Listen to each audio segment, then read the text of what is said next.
Hello friends, welcome to our channel. இன்னைக்கு நம்ம பார்க்க போறது சிம்பிளான ஸ்நாக்ஸ் ரெசிபி crispy corn. வாங்க எப்படி பண்றதுன்னு பார்க்கலாம். நான் ஒரு fresh cornல உள்ள kernels எல்லாமே எடுத்து இப்படி வச்சிருக்கேன். இது 1 கப் அளவு இருக்கும். இப்போ ஒரு பாத்திரத்துல நல்ல தண்ணி சூடு பண்ணிக்கலாம். கொஞ்சமா salt சேர்த்துக்கோங்க. நல்ல சூடானதுக்கு அப்புறமா நம்ம இதல corn சேர்த்துக்கலாம். 2 to 3 minutes குக் பண்ணுங்க போதும். வாட்டர் நல்லா ட்ரெயின் பண்ணிட்டு அதை ஒரு பவுல்ல சேர்த்துக்கலாம். 2 டேபிள்ஸ்பூன் corn flour எடுத்துக்கிறேன். 1 டேபிள்ஸ்பூன் rice flour,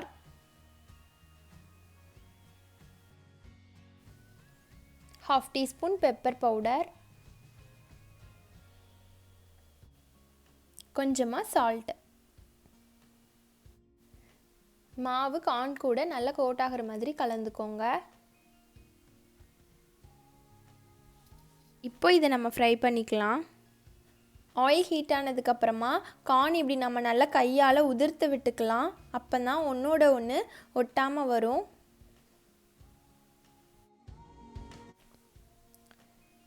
இதை மீடியம் ஹீட்டில் வச்சுட்டு நல்ல ஒரு கோல்டன் ப்ரௌன் ஆன வரைக்கும் நம்ம ஃப்ரை பண்ணி எடுத்துக்கலாம். இப்போ பாருங்க நல்லா ரெடி ஆயிடுச்சு. இதெல்லாமே ஒரு டிஷ்யூ பேப்பரில் சேர்த்துக்கோங்க. அதில் இருக்கக்கூடிய ஆயில் எல்லாமே நல்லா அப்சார்ப் ஆகிடும். ஒரு பவுலில் நம்ம ஃப்ரை பண்ணதை எடுத்துக்கோங்க. இதில் 1 டீஸ்பூன் சில்லி பவுடர், 1/2 டீஸ்பூன் ஜீரகத்தூள், கொஞ்சமாக சால்ட் சேர்த்துக்கலாம். நம்ம ஏற்கனவே போட்டதுனால கம்மியாக சேர்த்துக்கோங்க. 1 teaspoon lemon juice, 1 tablespoon onion இப்படி குட்டியாக சாப் பண்ணி எடுத்துருக்கிறேன். 1 டேபிள்ஸ்பூன் மல்லி இலை சாப் பண்ணி போட்டுக்கலாம். நல்லா கலந்துக்கோங்க. இதோட நீங்கள் சாட் மசாலா கூட சேர்த்துக்கலாம். இது சிம்பிளான ரெசிபி தான், ஆனால் டேஸ்ட் சூப்பராக இருக்கும். அவ்வளோதான், கிறிஸ்பி கார்ன் இப்போ ரெடி ஆயிடுச்சு.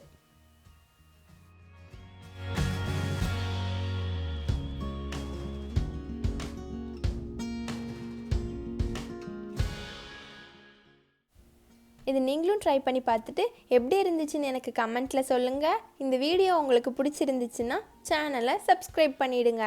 தேங்க்ஸ் ஃபார் வாட்சிங்.